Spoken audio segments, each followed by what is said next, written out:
debo excusarme porque el horario de 8 a 4 de la tarde me impide hablar de asuntos políticos electorales. Vine a reafirmar mis afectos con ustedes, a conversar y que podamos hablar sobre gobierno, sobre la obra de gobierno. Pero vamos a hablar de Gonzalo. Pero tienen que excusarme, al menos que ustedes pidan una licencia en la Junta Central Electoral para que no me vayan a perseguir. Una dispensa. Una dispensa, sí. Aunque déjenme decirle, yo durante estos 7 años, y no lo digo por vanidad, sino por realidad, ¿no? Trabajo más de 12 horas a favor del gobierno. Desde las 5, me levanto a las 5, pero ya a las 6 de la mañana. Vamos desde mi casa vamos a respetar ese pedimento que usted dice. Favor. ¿No entienden ustedes que con eso está violando un derecho que tienen ustedes como funcionarios públicos? La pretensión de que no podamos ejercer ese derecho al que tú haces mención, José, fuera del horario de trabajo, es un reclamo absurdo. Porque nosotros somos ciudadanos, los funcionarios públicos somos ciudadanos y ciudadanas que tenemos un contrato con las instituciones que elaboramos a cambio de un salario. Yo alquilo mi fuerza de trabajo, ¿verdad? Yo vendo horas de mi vida de 8 a 4 de la tarde a cambio de un salario. De 8 a 4 de la tarde. Como un obrero, de 8 a 4. De 8 a 4. Cuando suena el timbre, ya Digo, no en mi caso yo comienzo a las 6 de la mañana y termino muchas veces a las 10 de la noche durante estos 7 años y trabajo sábados y domingos. Pero bueno, yo no tengo por qué sacarle eso en cuenta al pueblo dominicano. Lo que quiero decir es que usted ha vendido unas horas de trabajo de 8 a 4 de la tarde que no le pertenecen. Por lo tanto, usted no puede hacer un uso discrecional de ellas. Y entonces, en ese sentido, la ley es clara y estamos de acuerdo con el cumplimiento de la ley. De 8 a 4 de la tarde, aquellos que han vendido sus horas de trabajo a una institución del Estado no pueden hacer un uso de ella porque no les pertenece. ¿Y igualmente está esa interpretación del horario, Marchena? ¿Dónde no, está ahí lo dice la ley. De 8 a 4. Lo dice la ley. Y en vacaciones están libres de hacerlo permanentemente. No, por ejemplo, algunos empleados de la Dirección General de Comunicación querían activarse en la campaña. Entonces, nosotros lo obligamos o a tomar sus vacaciones o a pedir una licencia. Algunos tenían días de vacaciones pendientes y entonces firmaron sus vacaciones. Hasta el día 6. Perdón, hasta el día 7 incluso, porque dicen que en la celebración podrían llegar tarde al otro día, el día 7, a la oficina. Entonces se tomaron el día 7. Si es que celebran, o en el motor, como en la hora santa. Va a haber celebración. Lo que quiero decir entonces, que nosotros nos estamos ciñendo a eso, ¿no? De cumplir nuestro horario, porque esas horas no nos pertenecen, pero fuera de ellas, yo tengo responsabilidades en la provincia de Santo Domingo y he venido participando en asambleas a las 7 de la noche. Entonces es compatible y es parte de nuestro derecho. Pero yo diría algo más. Usted tiene convicciones, usted tiene creencias que usted está en el derecho y yo diría en el deber ético de defender. De ahí que aquel funcionario público, por más encumbrado que sea, que entienda que debe defender los resultados de las políticas públicas, el impacto de las políticas públicas de nuestro gobierno, pues está haciendo lo correcto. Y yo particularmente me siento convocado a hacerlo. La ley 41-08 de función pública dice, ningún funcionario público podrá hacer, textualmente no recuerdo bien, pero podrá hacer activismo político, hacer campaña política a favor de ningún candidato, ni celebrar actividades ni nada de eso. Por supuesto, durante su horario de trabajo. Y mucho no más. dice sí, eso.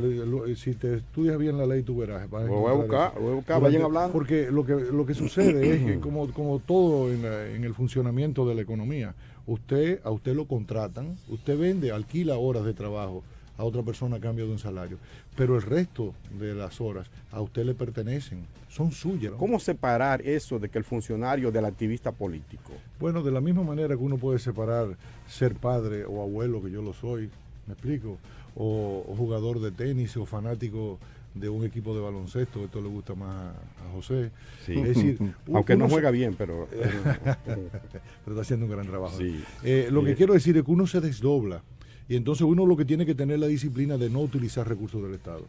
Tan pronto asumí las responsabilidades que comparto con otros compañeros bajo la coordinación de Simón Lizardo en la provincia de Santo Domingo, pues yo entregué mi vehículo, el vehículo que tengo asignado, y alquilé un vehículo que pago que pago de mi dinero, de mi salario, de mis ingresos. Muy bien. Es decir, ¿por qué? Porque yo tengo que cuidar eso.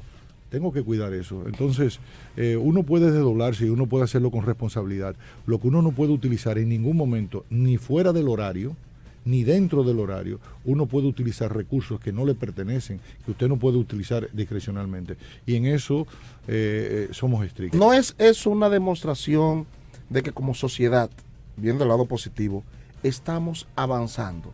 Porque en el pasado eso no era ni siquiera tema de discusión. Por supuesto que sí, José. Eso es un gran avance, de que tienen que respetarse las normas. O sea, usted no puede hacer uso discrecional de algo que no le pertenece. En este caso, si usted es funcionario del gobierno, que le pertenece al Ejecutivo, como rama del poder, de uno de los poderes del Estado. Entonces yo creo que sí. Ese respeto, esa institucionalidad que tenemos que fortalecer, pues se manifiesta en ese reclamo ciudadano que se puede dar de manera individual como de organizaciones de la sociedad civil. A mí me parece absolutamente correcto y lo asumo con total naturalidad. De manera que sí, claro, José, es un gran avance. ¿No entiende usted que es un peligro incluso hasta para la estabilidad política de un país el desmovilizar el aparato político de un gobierno? ¿Cómo desmovilizar? Porque si quiere decir que los funcionarios no pueden hacer política, no. se está desmovilizando el aparato político del gobierno. No, el gobierno, los funcionarios del gobierno están haciendo política, me refiero política de Estado, de acuerdo a un programa de gobierno durante sus horas de trabajo. Porque cuando el ministro de Educación va a encabezar la entrega de una escuela, está haciendo política. Es parte de una política pública. Sí, de Estado. Entonces está cumpliendo con sus funciones. Usted lo que no puede hacer es político electoral, es involucrarse en la política electoral. Que para eso no fue usted contratado. Usted fue contratado para aplicar una política que se deriva de nuestro plan de programa de gobierno y que ha instruido el presidente de la República, que es la revolución educativa, la instalación de la jornada escolar extendida. Pero claro, estamos haciendo política de acuerdo al programa de gobierno. Lo que usted no puede salirse de ahí, del mandato político, y usted ponerse entonces a caravanear, a hacer política electoral. Mire, Martina, usted, disculpa, Monego, usted se ha ganado el respeto de muchos de nosotros, incluido los que tenemos una posición bastante ácida por su decencia. Cuando se habla de recursos, no solo lo económico, los recursos naturales, hay un capital social, usted lo sabe mejor que yo, que es el ser humano, capital humano. Entonces, usar a esos funcionarios que están pagados con dinero de todos los, hasta de los opositores, eso es uso de los recursos del Estado. No, lo que sucede es que el funcionario tiene una condición laboral. Usted es funcionario de una institución, pero usted nunca deja de ser ciudadano. No. Ciudadano con derechos y deberes, pero al mismo tiempo usted también es dirigente, alto, medio, bajo, de un partido político que está convocado a un debate electoral. Entonces usted, en su condición de dirigente, bueno, usted participa, o de militante. ¿Qué es lo que sucede?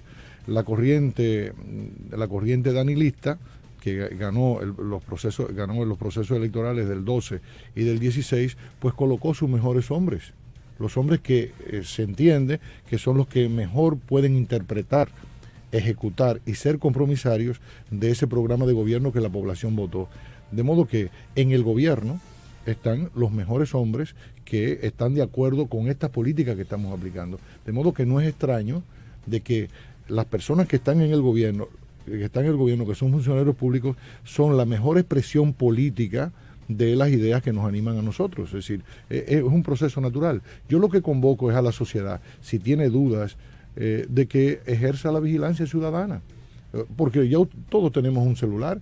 Si usted tiene con un celular, y ha ocurrido en otras ocasiones, en caravaneo en las elecciones. Ya lo hicieron con Gonzalo Castillo. Y el 16, en el 12, pues con el celular, si usted ve a un funcionario haciendo uso de recursos del Estado, pues grábelo y divúlguelo por las redes sociales como una denuncia para que eso sea corregido. Eso a mí me parece muy bien. Permítame usar el celular, Gonzalo, para leer espérate, Germán. ¿No entiende que el mismo PLD está debilitando esa imagen, esa oferta política que tendrá un rostro en el año 2020, sea Gonzalo o sea Leonel? Sí, es lo que dicen, si usted quiere vender el camello no puede desacreditarlo, usted no puede hablar mal del producto que usted va a vender, pero la vida tiene esos misterios y la política por igual, es decir, es un partido que se ha venido desarrollando de manera tal en la que han surgido dos modelos de sociedad, dos visiones sobre la sociedad, sobre lo que hay que hacer. Antes había muchos debates ideológicos, ¿no?, de corriente, ¿verdad? Y dentro de la historia de los partidos políticos muchos se escinden en coyunturas determinadas. Entonces, en el caso de República Dominicana, pues ha ocurrido con el Partido de la Liberación Dominicana, de que en su seno pues han surgido dos maneras de ver el gobierno, dos maneras de ejecutar. Porque si usted se pone a ver lo siguiente, José y Germán, hasta el 2012 se nos decía que determinadas políticas no eran posibles. No era posible la aplicación del 4%, no era posible la democratización del crédito, no era posible que nuestra agropecuaria pudiera reconvertirse, ¿verdad? Y que muchos de nuestros pequeños agricultores pudieran pasar a ser empresarios agrícolas y hasta exportadores. Se nos decía que no era posible una mejor interlocución con el sector privado, ¿verdad?, para que aportaran sus capitales y en una alianza poder desarrollar nuevos proyectos. Y lo que ha ocurrido desde el 2012, de que todas esas cosas que yo acabo de mencionar, pues han sido posibles. ¿Qué es lo que indica? De que dentro de un sector del Partido de la Liberación Dominicana había la convicción de que eso sí era posible, de que sí se podía y que solo faltaba la voluntad política para aplicarlo, como de hecho ha ocurrido. ¿Por qué el 4% pudo aplicarse inmediatamente del 16 de agosto en adelante? Porque hubo una nueva voluntad política que entendía que sí era posible. ¿Por qué hemos democratizado el crédito en el campo y en la ciudad? Porque sí era posible. Entonces, se han dado dos posiciones, dos modelos de sociedad, y eso es lo que está en debate para el 6 de octubre. El debate no es un debate de boxeo entre Kit Chocolate y Kit... ¿Quién? Kit Pambelé. Kit Pambelé. No, lo que está en debate es un modelo de sociedad, y qué bueno que el Partido de la Liberación Dominicana acogió de que las primarias fueran abiertas, porque la sociedad tiene que participar, porque es un debate que toca a toda la sociedad. Lo que se va a decidir en el caso del Partido de la Liberación Dominicana, cuál es el modelo de sociedad que empuja el partido mayoritario de la República Dominicana, que previsiblemente, de acuerdo a lo que dicen las encuestas al día de hoy, que goza de una simpatía de 50, 51, 52%, va a seguir siendo gobierno a partir de agosto del año 2020. Entonces es un debate trascendental. Volvemos atrás, porque la pregunta es la siguiente. Este modelo se ha mostrado que es eficiente. Un crecimiento de 6.2% promedio anual. Lo ha demostrado. Ha demostrado que es posible que los pequeñitos negocios puedan resistir a las dificultades propias del mercado. Como decía don Pepín Corripio, la vocación de cada negocio es la quiebra, no el éxito. Y entonces hemos revertido esa tendencia natural de todos los negocios a través del crédito. Y no voy a hacer una enumeración porque sería necio de mi parte hacerlo. Entonces, ese debate se va a dar. O volvemos al pasado, porque ¿qué está planteando la otra fuerza que tú haces mención a lo interno del Partido de la Liberación Dominicana? Exactamente lo mismo que hizo durante 12 años. Ha habido una renovación del discurso. Hay un discurso nuevo. Hay un mea culpa hacia la población en el sentido de decir, óigame, creo que me equivoqué, creo que mi compañero que me sucedió en el poder, Danilo Medina, demostró que era posible, y yo pido perdón, yo insistía que no era posible, pero se demostró que era posible. Yo me comprometo a continuar esa obra. Yo no he escuchado durante estos 7 años una sola palabra de la fuerza política que confronta la nuestra en el Partido de la Liberación Dominicana, que reivindique la inversión del 4%, que reivindique la instalación de estancias infantiles, que reivindique la democratización del crédito, lo que me hace pensar que sigue en las mismas. Entonces, el debate es, volvemos a lo que tuvimos hace 12 años, hace 7 años atrás, a lo que imperó en nuestro país. A eso es que vamos a volver. De ahí que el debate es trascendental. De ahí el compromiso que... volver atrás. Por supuesto que sí, pero lo ha dicho. ¿Usted ha visto algún discurso de renovación? ¿Usted ha visto algún discurso nuevo, alguna propuesta, algún reconocimiento de que lo que se está haciendo está bien y que lo va a continuar, que lo va a mejorar? Eso no ha ocurrido. Entonces, ese es el gran debate. De ahí que qué bien que las primarias del Partido de la Liberación Dominicana sean abiertas. Y yo lo que deseo, Es un gancho para Gonzalo. y convoco, perdón, déjame terminar, y convoco a la sociedad dominicana que participe masivamente, que participe y dé su opinión, para que después no se esté quejando, porque es muy bueno decir, estos son unos sinvergüenza, estos son unos bandidos. Participe, involúcrese, mójese, juéguesela. ¿Me explico? Entonces yo convoco a la sociedad, vaya y vote en el PLD. ¿Usted quiere que continúe esto de manera renovada o usted quiere volver a las políticas del pasado? Dígame usted. Yo escuchando a Roberto Rodríguez Marchena, si ganara esa otra opción dentro del PLD, pues entonces lo correcto que yo debiera hacer en el 2020 sería votar por una opción distinta a esa. Bueno, y eso es una decisión de cada cual, José. Lo que sí sé que, y no tengo el ánimo de convencerte, yo sé que tú no eras partidario de la reelección, sino de una renovación. Y en ese sentido, lo que está proponiendo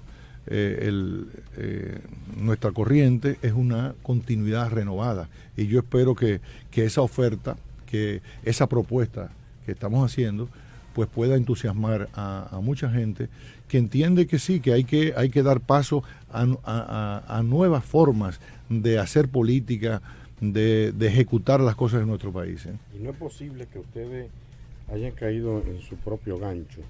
No iría Gonzalo en desventaja. No, lo primero que quiero que reconocer que Danilo no impuso. Danilo no tiene la posibilidad de imponer cosas. Usted plantea, ahora, si usted tiene una fuerza política que respalda esa idea, pues usted puede triunfar. Esa es la democracia. Por eso convocamos elecciones. Se convoca elecciones para usted nutrirse de fuerza a favor de algo. Si yo conquisto los corazones de la gente y eso se expresa en legisladores, pues esa es la expresión popular. Fue una decisión democrática, Germán, las primarias abiertas. Y yo soy de los que creo que está muy bien. Decimos que los partidos viven enclaustrados, que un grupo de personas son las que deciden. Y entonces tenemos la valentía de plantear, de que sean abiertas. No es motivo de celebración, debería ser motivo de celebración. Y déjeme decirle algo. Los señores del PRM, con todo el respeto que me merecen y no debo inmiscuirme en sus asuntos internos, creo que no entendieron la dinámica que significa unas primarias abiertas. Si usted ve las últimas 2 semanas, de lo único que se habla en nuestro país y a través de los medios de comunicación son de las actividades del Partido de la Liberación. Nosotros tenemos a todas nuestras fuerzas movilizadas en todo el territorio nacional. El PRM está enclaustrado dentro de un padrón pequeñito de sus militantes, de sus miembros. Entonces no entendieron. Eso nada más por el lío que tienen. No, la dinámica movilizadora de la sociedad. Entonces, si hubiesen entendido esto, quizás hubieran valorado de manera distinta el valor de las primarias abiertas. Las primarias abiertas dinamizan los partidos, recomponen. Y usted tiene que tener la valentía, pues en esto ahí te respondo, Germán, de acoger los resultados. Claro. Es decir, si los resultados de las primarias son otros a lo que usted espera en una provincia, en un municipio, pues esa es la realidad. O usted no hizo el trabajo convenciendo a la gente, haciendo el trabajo electoral, o usted estaba equivocado, o su adversario reconozca que tuvo mejores destrezas que usted. La ejecutoria del gobierno se está viendo afectada por los problemas internos del partido de gobierno. Bueno, en cierto modo, podríamos decir que una buena parte de esa minoría. Porque aquí hay muchísima gente hablando de Lula, porque sí, logró menos de eso. Sí. Y aquí lo que dicen es que la FAO fue un FAO. Sí. No, es parte del debate político, ¿no? Y entonces este sector, una buena parte de ese sector, no todo, pues no valoran los avances del gobierno, y por eso hay prácticamente un consenso de que la oposición que nosotros tenemos, la oposición, proviene de nuestras propias filas, por esa actitud. Pero yo debo reconocer que la población lo está sintiendo, lo está experimentando, y por eso se ha construido una nueva mayoría social y política en nuestro país, José, que no solamente está dentro del ámbito del Partido de la Liberación Dominicana, sino fuera de las fronteras del partido. Una nueva mayoría social y política como resultado de la aplicación de esto. Yo no tengo que ir a hablarle a una persona que haya salido de la pobreza, de que tenga ahora sus hijos en jornada escolar extendida y esto signifique un aumento de su ingreso real en 7,000 pesos o que lo tenga en una estancia. Yo no tengo que ir a contárselo porque ella lo está viviendo, esa madre o ese padre. ¿Me explico? Entonces, la población lo siente y lo vive y está contenta. Por eso nosotros decimos, y permítanme decirlo de esta manera muy clara, la gente está apostando a una continuidad renovada. La gente quiere conservar lo que tiene y seguir avanzando. La gente no quiere perder lo que ha conseguido. Por eso nosotros hablamos más que de logros, de conquistas del pueblo dominicano. Y de lo que se trata es de lo que tú señalabas al principio, José. La búsqueda, la procura incesante de mayores niveles de institucionalidad. Lo que queremos es que todas estas políticas públicas que hemos demostrado que sí se pueden aplicar en nuestro país, como el 911, mucha gente decía, los dominicanos, incluso con posiciones racistas, por la mezcla de razas, por la prevalencia del negro africano, no es capaz de aplicar el 911. Eso es para los blancos, rubios o azules, o los asiáticos que son muy, muy ordenados. Y lo parecido a Marchena. No, a mí no, pero lo que quiero decir es que muchos decían eso, y cómo es posible, y lo hemos demostrado. Como dicen, estos negritos come coco, como dicen, han sido capaces de organizar un 911 exitoso. Y hace como tres meses circuló un video, no sé si de China o de Japón, en la que se veía una autovía, y entonces se oía el ulular de una ambulancia, y entonces los vehículos se movían hacia los extremos y la ambulancia pasaba por el centro. El comentario en Twitter, ¿cuándo va a ser eso posible en la República Dominicana? Eso es imposible. Ya está sucediendo. Es decir, ha habido un cambio cultural. Entonces, ¿qué es lo que procuramos? De que todas estas cosas en las que hemos sido exitosos, tú hablabas ahorita de ¿por qué no traer un juego de los Yankees y Boston a nuestro país? ¿Por qué no? O sea, ¿por qué siempre tenemos que apostar a que no es posible? Si es posible, intentémoslo. Tengamos una mentalidad más disruptiva. Apostemos a nosotros. Entonces, ¿qué es lo que queremos? ¿Qué es lo que queremos procurar? Que todas estas cosas, conquistas, que las podamos conservar y que podamos institucionalizarlas, porque son logros para el pueblo dominicano. ¿Cómo podemos eliminar la jornada escolar extendida? A mí me da pena que un país como los Estados Unidos, por ejemplo, en muchos lugares, en algunos estados, hay problemas con la alimentación de los niños, con la calidad de la alimentación. En Estados Unidos. ¿Cómo es posible que en los Estados Unidos tienen menor porcentaje de ciudadanos con seguro médico que la República Dominicana? Eso es un motivo de orgullo. Usted dirá, somos un país pobre, pero hemos tenido la inteligencia de consensuar muchas cosas y la hemos ejecutado bien. El 76% de nuestra gente tiene un seguro de salud. Usted me dirá que en los hospitales hay dificultades. Sí, pero vamos avanzando. Y que cobran todavía una Óyeme, los niños, ya han desaparecido las denuncias de problemas con el desayuno escolar, y yo veo que en los Estados Unidos le quitan el transporte para llegar al colegio, o le quitan el subsidio a la alimentación, o que la comida está muy grasienta, que lo que le dan es mucha harina.